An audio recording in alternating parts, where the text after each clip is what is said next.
తెలంగాణలోని private professional కాలేజీలు ఒక సంచలన నిర్ణయం తీసుకున్నాయి. అదేంటంటే నిరవధిక బంద్‌కు కాలేజీలన్నీ కూడా రెడీ అవుతున్నాయి. అయితే రాష్ట్ర ప్రభుత్వం నుంచి రావాల్సినటువంటి ఫీజు రియంబర్స్‌మెంట్ బకాయిలను వెంటనే విడుదల చేయాలని చెప్పి డిమాండ్ చేస్తూ ఇక్కడ ప్రొఫెషనల్ కాలేజీలన్నీ కూడా ఒక నిర్ణయం తీసుకున్నాయి. అయితే సెప్టెంబర్ 15 అంటే ఈరోజు యాక్చువల్‌గా ఇంజినీర్స్ డే అనేది ఒకటి ఉంది.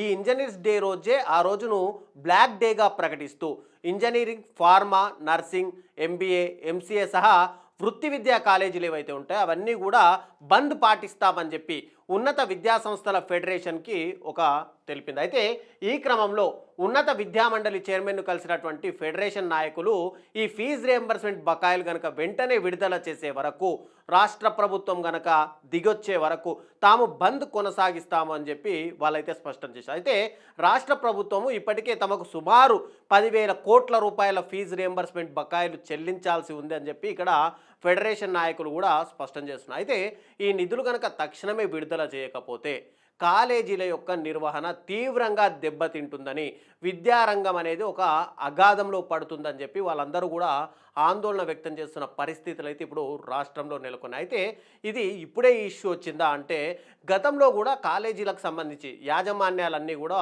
ఒక తాటిపైకి వచ్చి వీళ్ళందరూ కూడా ఉన్నత విద్యామండలి చైర్మన్ను కలిసి ఇప్పటికే తమకు ఉన్నటువంటి బకాయిలను విడుదల చేయాలని చెప్పి విజ్ఞప్తి కూడా చేశాయి. ఈ సమస్య పైన ప్రభుత్వానికి మెమోరాండం కూడా ఇంతకుముందే ఆల్రెడీ అందజేశాయి. అయినప్పటికీ కూడా ప్రభుత్వం ఇప్పటి వరకు ఎలాంటి స్పందన లేకపోవడంతో ఈ నెల 15 నుంచి నిరవధిక బంద్ ప్రకటిస్తున్నాము అని చెప్పి విద్యా కాలేజీలు ఏవైతే వృత్తి విద్యా కాలేజీలు ఉన్నాయో అవన్నీ కూడా మూసేస్తాము అని చెప్పి కూడా వాళ్ళు ప్రకటించారు. అయితే కాలేజీల బంద్ కారణంగా కొన్ని వేల మంది, లక్షల మంది విద్యార్థుల భవిష్యత్తు పైన ఇక్కడ తీవ్ర ప్రభావం పడుతుంది అని చెప్పి అక్కడ తల్లిదండ్రులు కూడా ఆందోళన చెందుతున్నారు. అయితే ఈ సమస్యను పరిష్కరించి వాళ్ళ భవిష్యత్తును కాపాడాల్సిన బాధ్యత ఇక్కడ ప్రభుత్వం పైన కూడా ఉంది. అయితే ఇక్కడ ఏదైతే ఈరోజు బంద్ ప్రకటిస్తామో అని చెప్పి విద్యార్థికి సంబంధించి అంటే ఫీజులకు సంబంధించిన కాలేజీ యాజమాన్యాలు తెలిపాయో, అయితే నిన్న రాత్రి అంటే శనివారం రాత్రి దీనికి సంబంధించి మంత్రి శ్రీధర్ బాబుతో పాటు అటు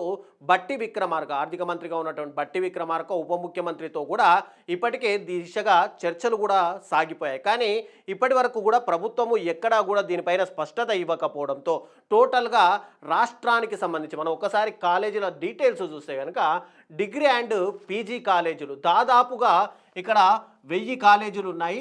తర్వాత ఇంజనీరింగ్ కాలేజీ రాష్ట్ర వ్యాప్తంగా ఉన్నటువంటి 175 ఇంజనీరింగ్ కాలేజీలు, ఇక ఫార్మా కాలేజీలు 123, బీఈడి అండ్ డిఈడికి సంబంధించిన కాలేజీలు, బీఈడి కాలేజీలు 208 ఉంటే డిఈడి కాలేజీలకు సంబంధించి 70 కాలేజీలు, తర్వాత ఎంబీఏ ఎంసీఏకి సంబంధించిన కాలేజీలు అయినటువంటి 250 కాలేజీలు, తర్వాత లా ఏదైతే న్యాయ వృత్తికి సంబంధించిన కాలేజీలు ఉంటాయో అవి కూడా ఒక 30 కాలేజీల వరకు, తర్వాత నర్సింగ్ అండ్ ఫార్మా మెడికల్కి సంబంధించిన కాలేజీలు దాదాపుగా 250 కాలేజీలు, పాలిటెక్నిక్కి సంబంధించి దాదాపుగా 45 కాలేజీలు. అంటే టోటల్గా ఇన్ని కాలేజీలకు సంబంధించి వీళ్ళన్నీ కూడా నిరవధిక మేము సమ్మె చేస్తాము, నిరవధికంగా కాలేజీలను మూసేస్తామని కూడా వీళ్ళందరూ కూడా ప్రకటించిన పరిస్థితి ఇప్పుడు రాష్ట్రంలో అయితే కొనసాగుతుంది. దీని ద్వారా ఏంటంటే ఇప్పుడు ఇన్ని కాలేజీలు కనుక ఒకటేసారి మూసేస్తే దాదాపుగా ఇక్కడ ఉన్నటువంటి కాలేజీలో చదువుతున్నటువంటి 4 నుంచి 5 లక్షల మంది విద్యార్థులు వాళ్ళ భవిష్యత్ ఏంటి అనేది కూడా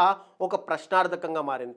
అయితే ఇక్కడ మనం ఒక్కసారి తెలంగాణ గవర్నమెంట్ ఇచ్చినటువంటి బడ్జెట్ ప్రకారం చూస్తే 2025-26 బడ్జెట్ అంచనా వ్యయం చూసుకుంటే 3,04,765 కోట్లని టోటల్గా ఈ బడ్జెట్లో అయితే పెట్టింది. అయితే దీంట్లో కేవలం మేము ఎడ్యుకేషన్కి అత్యంత ప్రాధాన్యత ఇస్తాము అని చెప్తున్నటువంటి రేవంత్ రెడ్డి విద్యాశాఖని తన దగ్గరే పెట్టుకున్నారు.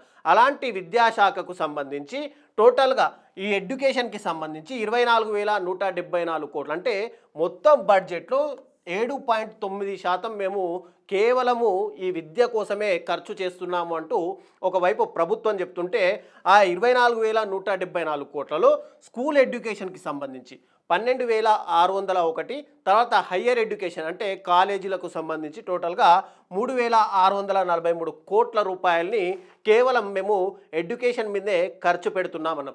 ఈ ఎడ్యుకేషన్ మీద ఖర్చు పెట్టేవి కూడా అంటే ఈ రెండింటి మీద కూడా చూసుకుంటే దీంట్లో ముఖ్యంగా యంగ్ ఇండియా ఇంటిగ్రేటెడ్ రెసిడెన్సీ స్కూల్స్ని ఏర్పాటు చేయడం ఒకటి, తర్వాత 11,600 కోట్లతో టోటల్గా 58 కొత్త స్కూళ్ళని మేము కన్స్ట్రక్షన్ చేస్తున్నాము అని చెప్పి కూడా గవర్నమెంట్ అయితే ఇప్పటికే అనౌన్స్ చేసింది. టోటల్‌గా ఇంత ఖర్చు చేస్తున్నాము అని చెప్తున్నటువంటి ప్రభుత్వము ఇక్కడ ఇప్పుడు కాలేజీలకు రావాల్సినటువంటి అంటే విద్యాశాఖకు రావాల్సినటువంటి ఫీజు రియంబర్స్మెంట్ అంటే విద్యార్థులకు సంబంధించిన ఫీజు రియంబర్స్మెంట్ దాదాపుగా 8,000 నుంచి 10,000 కోట్ల రూపాయల వరకు వాళ్ళకు రావాల్సి ఉంది. అయితే ఇక్కడ విద్యాశాఖకు మేము 1,200 కోట్ల రూపాయలు రిలీజ్ చేస్తాము అని చెప్పి ఇప్పటికే కాంగ్రెస్ ప్రభుత్వం చెప్పింది. కానీ ఈ 1,200 కోట్ల రూపాయలు కూడా ఇప్పటి వరకు రిలీజ్ కాని దాఖలాలు రాష్ట్రంలో ఉన్నాయి. కాబట్టి ఇక్కడ విద్యార్థులు ఈ 1,200 కోట్ల రూపాయలైనా ముందు విడతగా విడుదల చేస్తే తమ భవిష్యత్తుకు సంబంధించిన ఎడ్యుకేషన్కి సంబంధించిన అవసరాలు తీర్చుకోవడానికి యూజ్ అవుతాయి అని చెప్పి ఇక్కడ వీళ్ళు విద్యార్థులు కూడా చెప్తున్నారు. ముఖ్యంగా చూసుకుంటే గతంలో మనం చూసేవాళ్ళం ఫీజు రియంబర్స్మెంట్ రాకపోతే విద్యార్థులకు ఫీజు కట్టమని కాలేజీలు ఒత్తిడి తెస్తున్న పరిస్థితి రాష్ట్రాల్లో ఉండేది. కానీ ఇప్పుడు ఏకంగా కాలేజీలే ప్రభుత్వం పైన ఒత్తిడి తెస్తున్నాయి. అంటే దాదాపుగా 10,000 కోట్ల రూపాయలు, చిన్న అమౌంట్ కాదు, ఇది చాలా పెద్ద అమౌంట్. కాబట్టి ఇక్కడ అట్లీస్ట్ 10% కూడా కాదు, ఈ 1,200 కోట్ల రూపాయలన్నా ఇమ్మీడియట్గా రిలీజ్ చేయండి.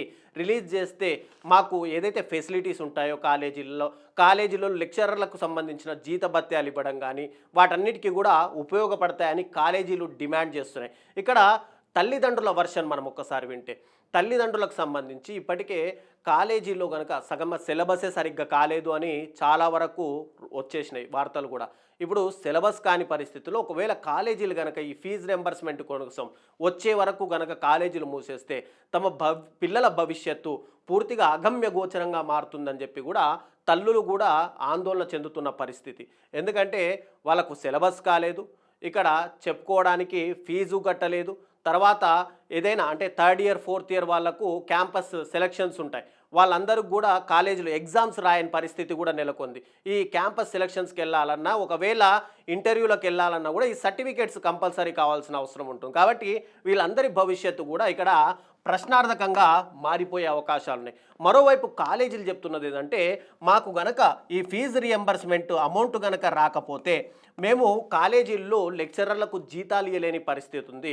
మరోవైపు ఇప్పటికే రాష్ట్రంలో ఉన్నటువంటి ఇన్ని కాలేజీలు మనం మాట్లాడుకున్న కాలేజీలు అన్నీ చూసుకుంటే ఇన్ని కాలేజీల్లో విద్యార్థులు కూడా చేరలేకపోతున్నారు. ఎందుకంటే ఇక్కడ ఉన్న కాలేజీలలో సరైన ఫెసిలిటీ లేదు అని చెప్పి విద్యార్థుల్లో కూడా ఒక అసంతృప్తి ఉంది. అంటే ల్యాబ్స్ కానీ లేదంటే అక్కడ ఉన్న కాలేజీలో ఫెసిలిటీలు కానీ బోర్డ్ సిస్టమ్స్ కానీ ఏదైనా సరే ఇక్కడ సరైన వసతులు లేవు అని చెప్పి ఇక్కడ ఉన్న విద్యార్థులు ఇప్పటికే ఇతర రాష్ట్రాలకు వలసలు వెళ్ళి చదువుకుంటున్న పరిస్థితి రాష్ట్రంలో ఉంది.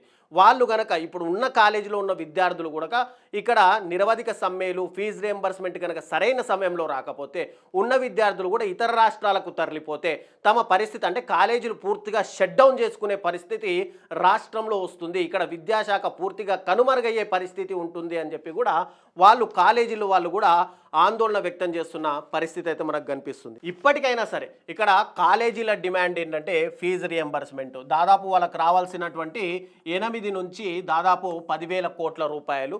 మరోవైపు విద్యార్థులకు సంబంధించి ఇప్పటికే ఫీజులు కట్టాల్సిన విద్యార్థులు ఉంటారు, కొంతవరకు కట్టి ఉంటారు, కొన్ని ఇంకా గవర్నమెంట్ నుంచి ఫీజు రియంబర్స్మెంట్ వస్తే ఎగ్జామ్స్కు ప్రిపేర్ అవ్వచ్చు. వేరే దగ్గర నుంచి అంటే మారుమూల ప్రాంతాల నుంచి కూడా విద్యార్థులు రాష్ట్ర రాజధానికి వచ్చి చదువుకుంటున్న పరిస్థితి కూడా ఉంటుంది. కొంతమంది హాస్టళ్లలో ఉండి లేదంటే రూమ్లలో ఉండి చదువుకుంటున్న వాళ్ళు ఉంటారు. వీళ్ళందరికీ కనుక ఈ ఫీజు రియంబర్స్మెంట్ పరిస్థితి ఇది క్లియర్ అయితే కనుక వాళ్ళు ప్రశాంతంగా వాళ్ళ దృష్టి మొత్తం కూడా చదువులపైన పెట్టి వాళ్ళు రాణించడానికి కూడా అవకాశాలు ఉంటాయి. కానీ ప్రభుత్వం గనక ఇప్పటికీ కూడా స్పందించకపోతే వీళ్ళ పరిస్థితి అగమ్య గోచరంగా ఉంటుంది. రాష్ట్రంలో మనం ఇందాక మాట్లాడుకున్నట్టు అసలు విద్యా వ్యవస్థ కూడా పూర్తిగా కనుమరుగైనా కూడా ఆశ్చర్యపోవాల్సిన అవసరం లేదు. కాబట్టి ఈరోజు రేవంత్ రెడ్డితో కూడా ఈ కాలేజీలకు సంబంధించి అత్యవసర సమావేశాన్ని కూడా ఉంది అని కూడా మనకు ఇన్ఫర్మేషన్ అయితే వస్తుంది. కాబట్టి దీనిపైన విద్యాశాఖ మంత్రిగా ఉన్నటువంటి రేవంత్ రెడ్డి ఖచ్చితంగా దీనిపైన దృష్టి సారించి ఈ విద్యార్థుల భవిష్యత్తు ఇలా అంధకారంలో వేయకుండా సరైన దిశగా వాళ్ళందరికీ కూడా ముందుగా అంటే దసరా లోపు వీళ్ళు డిమాండ్ అంటే రిలీజ్ చేయాలి ఈ 1,200 కోట్ల రూపాయలని అని కూడా కాలేజీలు డిమాండ్ చేస్తున్నాయి. కాబట్టి ముందుగా ఈ 8,000 కోట్లు కాకపోయినా అట్లీస్ట్ ఈ రాష్ట్ర బడ్జెట్ ప్రకారము చూసుకొని 1200 కోట్లైన రూపాయలైనా